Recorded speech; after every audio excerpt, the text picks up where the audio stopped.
everybody, it's Ron, it's Ted. Today we're at the Sanctuary Zone. We're here with the Executive Director, Betty Summers. Betty, could you tell us, what does the Sanctuary Zone do? We provide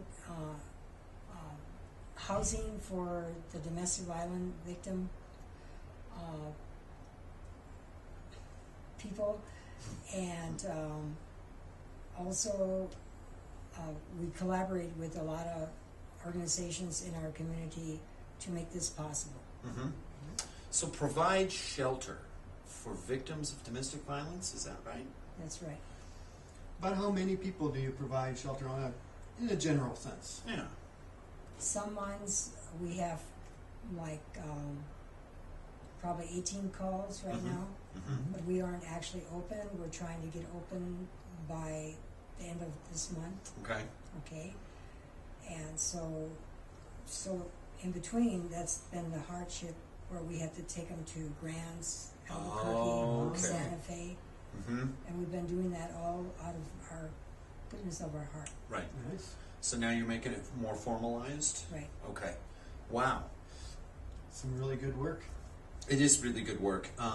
So you are now receiving calls and you're able to refer people to shelters, is that correct? Well, no, You're able to... we're trying to have it so that the people don't have to travel with their families, get Okay. away from the schools, Okay. that we have the housing right here. Okay. And then the counselors and everybody would come in and provide services for Okay. them. Okay. So that before the Sanctuary Zone started, what would people do here? How would people access services, or would they? Many of them would say, well, I don't want to separate my family. They'd go back in the same situation. Right. I can't leave because my Right. family's here. I can't support myself, and they didn't want to move the children from the school. There's no place to turn. Right. Yes. Right. So you've created a place for people to turn. A sanctuary. A sanctuary. Yeah. That's Nice. incredible. That's amazing.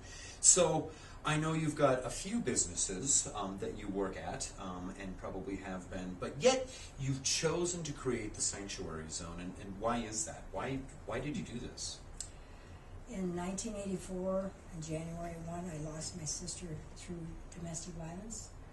And what it did to our family, I realized that we don't, unless you witnessed it, you don't understand what the families go through.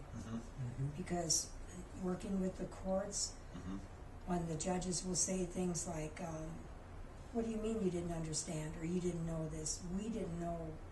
Our family did not know. As a German background, we were strict. We had no clue that my sister was going through what she did. Wow. We only found out after the fact. So, and then I see people come into our offices, and they're going through probably worse than we did, and that there's no help, or they're afraid to go and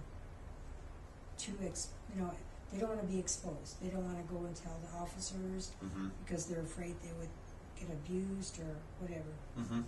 So we're trying to make it that they feel safe and comfortable to better themselves, to move on. And save their lives. Right. Yes. So what's next for the Sanctuary Zone? Well, to get housing Housing? and to do it in more than one place, and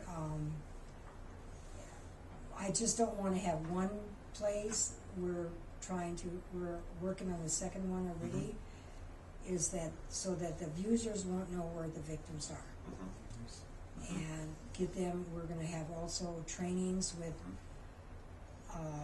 job opportunities so that they can go and help themselves. Okay. So there's a lot of things, lot of things going to be happening. A lot of good in the stuff future. happening here right now. You heard it here first, the Sanctuary Zone. Thank you for joining us. Thank you, Betty, for joining us today. As always, thank you, Ted. Ron. We'll see you next time. Be safe out there.